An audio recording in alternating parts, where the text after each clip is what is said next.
Did you realize Mark Zuckerberg, the billionaire owner of the most hated or loved social media network on the planet, Facebook, actually kind of grew up before our eyes?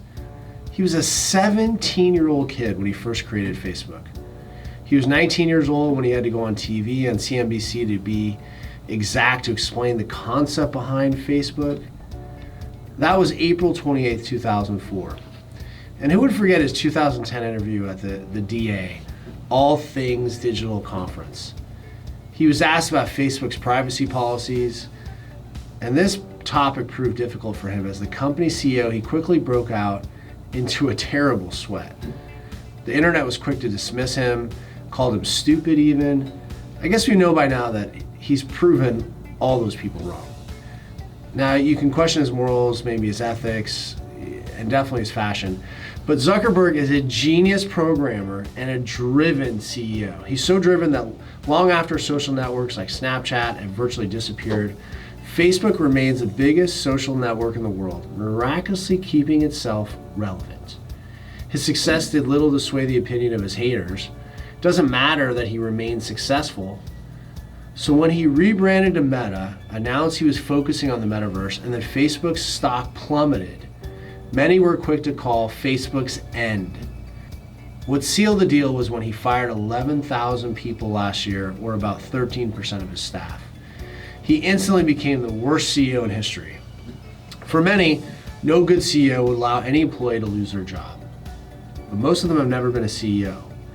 Zuckerberg said that the company overhired during the pandemic, assuming that ultra-rapid growth would keep going. Well, online commerce returned to prior trends, but the macroeconomic downturn, increased competition, and ad signal loss has caused Facebook's revenue to dive. Zuckerberg admitted he got it wrong and took responsibility for it. The layoffs are partly due to its waning revenue. In July 2022, the company showed its first ever loss in sales from advertising revenue.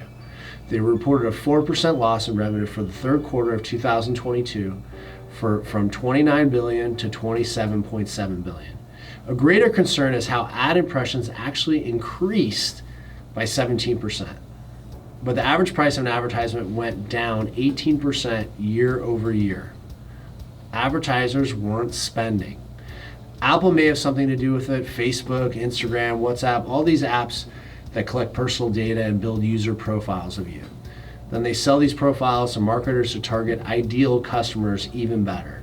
For example, if Facebook sees you a lot and let's say you're looking at a lot of purses, it'll assume you might be interested in buying a new purse.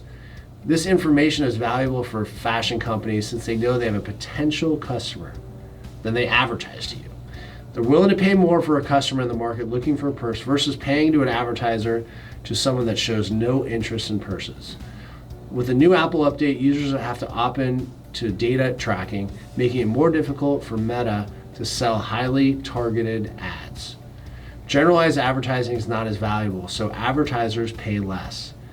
Many critics also blame Zuckerberg's focus on the metaverse. Zuckerberg reiterated his commitment to the metaverse and that he'll continue with other cost-cutting programs like the hiring freeze and scaling back its real estate. He followed through, reducing budgets for the employee perks and shredding some additional real estate holdings. And it worked. Meta gained 23.3% on Thursday, joining a number of other high-tech related companies that saw their shares soar. But after the close, Apple and Amazon.com released disappointing earnings. Meta's earnings, on the other hand, are rebounding. This has helped Zuckerberg regain his wealth. His fortune jumped to $12.5 billion. He then doubled down on his commitment to cleaning house. He said the company's November job cuts were just the beginning of his plans for streamlining. Zuckerberg said, and I quote, "We're working on flattening our org structure and removing some layers of middle management to make decisions faster, as well as deploying AI tools to help our engineers be more productive." There's going to be some more things that he's going to do to produce faster productivity, speed, and also the cost structure. The key takeaways are Zuckerberg bets on the future. This is what it has always done to keep him ahead of the pack. When he first started Facebook, hardly anyone understood the concept. By the time people caught up with it, he was already an industry veteran.